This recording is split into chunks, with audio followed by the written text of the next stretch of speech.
En este caso, nosotros tenemos esta cónica, ¿sí? Y la idea acá es que en base a lo que nosotros tenemos, tratar de encontrar, digamos, cuál fue la ecuación original de la cónica y cuál fue su rotación. Para esto, esta sería como la forma general que tienen este tipo de casos, ¿sí? Es decir, nosotros tenemos una ecuación con la combinación de x e y para cualquier ecuación de segundo grado de las variables x y, ¿sí? Entonces, para resolver este problema nosotros tenemos que, vamos a recurrir a la teoría, ¿sí? Y ver qué es lo más abarcativo que tenemos en cada caso. Por ejemplo, toda ecuación de segundo orden que esté en el plano va en general a cumplir estos requisitos. Vamos a, y cito la nomenclatura del apunte, ¿sí? O de cualquier libro que ustedes puedan encontrar. Vamos a tener una combinación de variables x e y, ¿sí? De segundo orden, es decir, tenemos la posibilidad de tener x al cuadrado, x lineal, y cuadrado y lineal, y la combinación x y de ambas.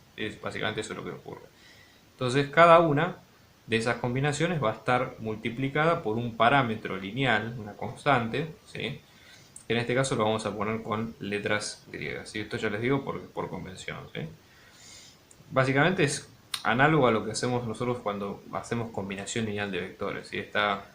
Esta combinación básicamente es qué parámetros representan a cada término. ¿Sí? Entonces, cualquier ecuación de cónicas va a seguir esta forma. ¿Sí? Entonces, si empezamos por ahí, nosotros, por ejemplo, imagínense en este caso, podemos identificar claramente cuál es cuál. ¿Sí? En este caso, por ejemplo, vamos a tener que alfa vale 7, que es el término que acompaña al x al cuadrado. Beta, en este caso que acompaña al xy, va a ser menos 6 raíz de 3. ¿Sí? Después tenemos, por ejemplo, el término que acompaña al y cuadrado, que es el gamma, va a ser 13.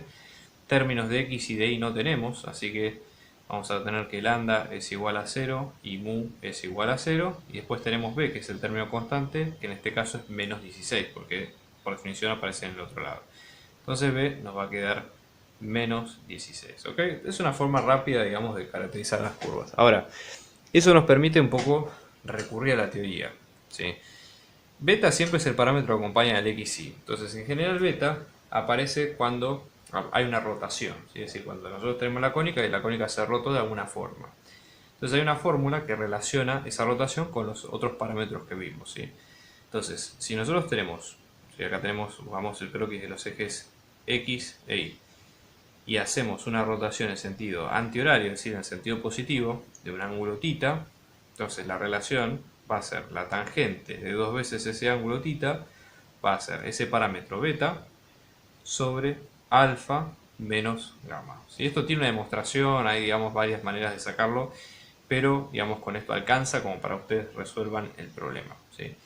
Hecho esto, de acá lo que se puede hacer es despejar el θ y de ahí pensamos en la transformación que le fue aplicada a ese vector, cada vector digamos componente de esta curva, que en este caso fue la forma a por x, donde a es la matriz que habíamos visto anteriormente, coseno de θ menos seno de θ, ¿sí? Después tenemos seno de θ y coseno de θ. ¿Sí? Entonces, ese es el primer paso. Entonces, primer paso acá, vamos a aplicar esta ecuación. Entonces acá esto nos va a quedar la tangente de dos veces el ángulo, en este caso esto nos va a quedar menos 6 raíz de 3 sobre 7 menos 13. Si hacemos esta cuenta, en este caso, fíjense, esto nos va a quedar menos 6 raíz de 3 sobre menos 6, menos con menos se va y esto va a quedar raíz de 3. Entonces, dos veces el ángulo va a quedar arco tangente de raíz de 3. ¿Sí? En este caso yo tengo la calculadora expresada en grados, así que vamos a verlo de esta forma. 60 son pi sobre 3, ¿sí? Que en este caso es 180 dividido 3. ¿Ok? Entonces θ va a ser pi sobre 3 sobre 2, o sea que θ va a ser pi sobre 6. Básicamente se rotó 30 grados a la hipérbola o a la parábola o lo que sea, digamos que sea esta ecuación, que es lo que tenemos que definir ahora. Entonces ahora, una vez que tenemos esto, como hemos dicho, armamos la matriz de rotación, la matriz A, que en este caso va a ser coseno de pi sobre 6, ¿sí? Menos seno de pi sobre 6 y así sucesivamente. Hacemos el reemplazo de las variables. Fíjense, en este caso esto nos va a quedar raíz de 3 sobre 2 menos un medio 1 medio, raíz de 3 sobre 2, ¿sí? Y vamos a repetir la misma mecánica que hicimos al principio. O sea, tenemos que pensar que esta ecuación nació de este producto, ¿sí? Es decir, de esta transformación lineal, donde básicamente tenemos t por x es igual a la matriz A por el vector xy, y esto nos va a dar el vector x' y'. Esta ecuación, la ecuación original, está hecha con los vectores x' e y', ¿sí? O sea, porque sí es que nos estamos basando en nuestros xy normales. Así que vamos a hacer una cosa, copiamos esto y reemplazando vamos a obtener las ecuaciones que dijimos al principio. Entonces en este caso, ¿sí? Hacemos la cuenta. Fíjense, esto nos va a quedar raíz de 3 sobre 2 por x menos 1 medio de y, y acá después vamos a tener 1 medio de x más raíz de 3 sobre 2 por y. Recuerden la equivalencia, que cada una de estas es x' y prima. Vamos a hacer la equivalencia acá.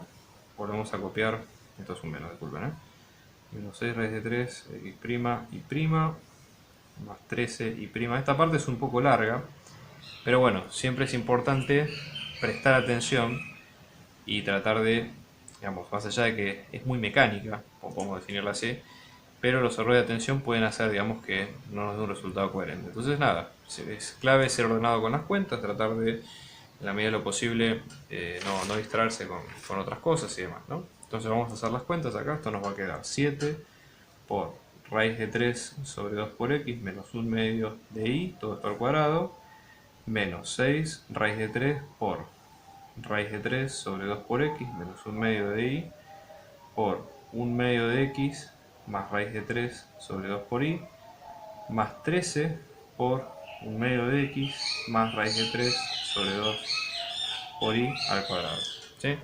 Vamos a hacer acá al lado cuentas auxiliares para después reemplazar. Tenemos el primero, que es raíz de 3 sobre 2x menos 1 medio de y, todo esto al cuadrado. En este caso vamos a tener, este es el típico caso de a menos b al cuadrado. Entonces la fórmula es la misma, ¿sí? A al cuadrado, que en este caso es 3 cuartos de x al cuadrado, menos 2 por a por b. Entonces en este caso tenemos raíz de 3 cuartos, esto nos va a quedar raíz de 3 medios de xy más 1 medio de y cuadrado, o sea, y cuadrado sobre 4. Lo mismo vamos a hacer en este término, ¿sí? Donde acá vamos a tener raíz de 3 sobre 2 por x menos 1 medio de y por 1 medio de x más raíz de 3 sobre 2 por y. Vamos a hacer el cruce de cada una de las variables, ¿sí? Entonces tenemos el primero, ¿sí? Vamos a tener raíz de 3 sobre 4 por x al cuadrado. La segunda, que es 3 cuartos de xy menos 1 cuarto de xy menos, y acá en este caso tenemos raíz de 3 sobre 4 por y al cuadrado, ¿sí? Y después el tercero, perdón, que es esto nos va a quedar 1 medio de x más raíz de 3 sobre 2 por y, todo esto al cuadrado. Esto nos va a quedar 1 cuarto de x al cuadrado más raíz de 3 sobre 2 por xy más 3 cuartos de y al cuadrado, ¿sí? Bueno, vamos a reemplazar todo de este lado, ¿sí? Entonces vamos a tener 7 por todo esto. Vamos a hacer una cosa, lo voy a copiar y ahora vemos cómo va quedando. Haciendo el desarrollo llegamos a todo esto. Bueno, imaginarán que es interesante porque acá tenemos varios términos. Así que como todo vamos a agrupar cada uno de los términos. Tenemos x al cuadrado, ¿sí? Por un lado, toda esta suma. Después tenemos y al cuadrado, toda esta suma. Y luego tenemos los términos con xy, que son todos estos que vemos acá, ¿sí? Vamos a hacer las cuentas a ver cuánto nos da en cada caso. Después de toda la cuenta, así va quedando la ecuación. O sea, básicamente, fíjense que acá nosotros tenemos una elipse, dividimos por 16 ambos lados, con lo cual lo que nos va a quedar es x al cuadrado sobre 4 más y al cuadrado es igual a 1, ¿sí? Entonces acá tenemos la elipse, es una elipse centrada en 0, 0, alineada con los ejes X y, y acá nosotros sacamos cuánto vale A y cuánto vale B. Así que nada, les diría, tengan cuidado con esto, hagan las cuentas, pero esa es básicamente la resolución de este tipo de ejercicios.